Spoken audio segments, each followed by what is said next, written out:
Hello and welcome back. I've gotten a lot of comments lately with people saying they're new to the game, so I wanted to put together a quick video on just a few tips getting started in Regiments. It's different from a lot of other games in the genre. One of the things I like about it is that it's not as micro-intensive as especially like a war game or a Steel Division, and you can actually plan your strategy. So I want to go over 4 quick points on ways you can think about planning your strategy that way versus just clicking as fast as you can in a lot of other RTS games.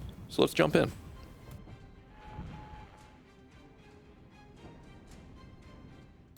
The first thing I want to point out is to analyze the map before you get started. The AI generally follows the paths outlined on the map between the victory points and will attack in kind of an orderly way. Generally won't leapfrog positions, though in the last patch I have seen them do that a little more. Not sure if that was a change or just the operations I'm playing. So look at the map. Look where the entrance points are. That's indicated by the arrows, where enemy units are going to come on the map. Look where you need to either defend or what you need to capture, and what paths the enemy's going to need to take to get there. So they generally don't stick to roads too much, but it'll be difficult to get through forests. Look where you have a good line of sight, and where you can set up defensive points. Try to anticipate where they're going to either attack or be defending before you even get started and deploy your units. The next tip is to be in defensible positions, whether you're attacking or defending. Being in a wood line, being in a city, or at least being dug in where units have had some time to find better positions is going to help you survive. If you're in a wood line while the enemy's attacking you, they're going to take far more casualties than you do, and similarly, if you're going to take an enemy point, if you can do so from the cover of woods or a nearby urban area, that'll help your units survive and be in better shape to go capture the objective. Especially in the operations, you want to take as few losses as you can, keep your units, alive, use your operational authority for improving your units, not just replacing them.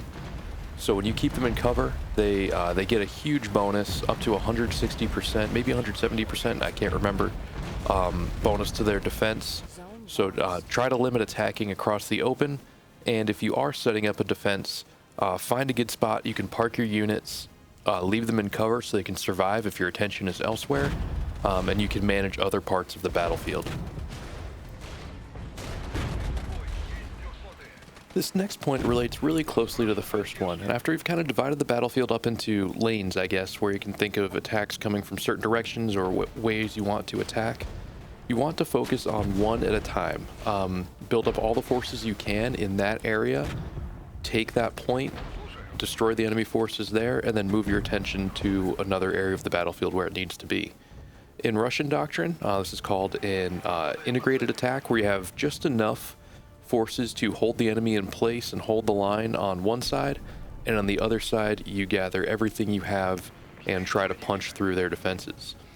By having all those forces concentrated, you're going to take fewer losses by degrading the enemy faster, keeping them suppressed, and be able to actually advance faster versus more of a slow grinding assault across the whole front.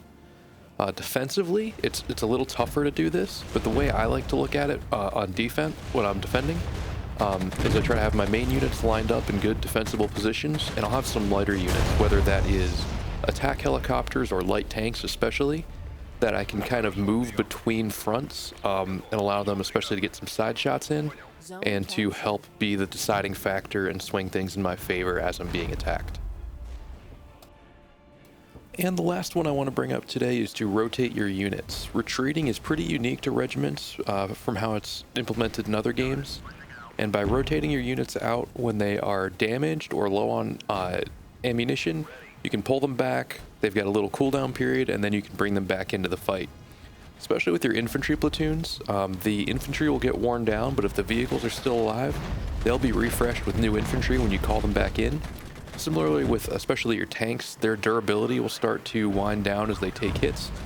But if they're still alive, you still have 2 out of 2 or 4 out of 4 vehicles in the platoon, you can pull them back, they'll come in fully repaired just using supply to repair, and you can keep those units intact. Especially when there's a break in the fighting, if you beat back an enemy assault, or if you take a town and there's no enemies around, pull out your damaged units right away and bring in fresh reinforcements so that when that next enemy assault comes, you have some units either there or at least on the way who are fresh and ready to fight. So with that said, let me know if you have any further questions on the game. I'd be happy to answer. Feel free to watch some of the playthroughs or subscribe if you want to see more of this. Let me know if you have any questions, and I hope you're enjoying the game. Thanks, and have a good one.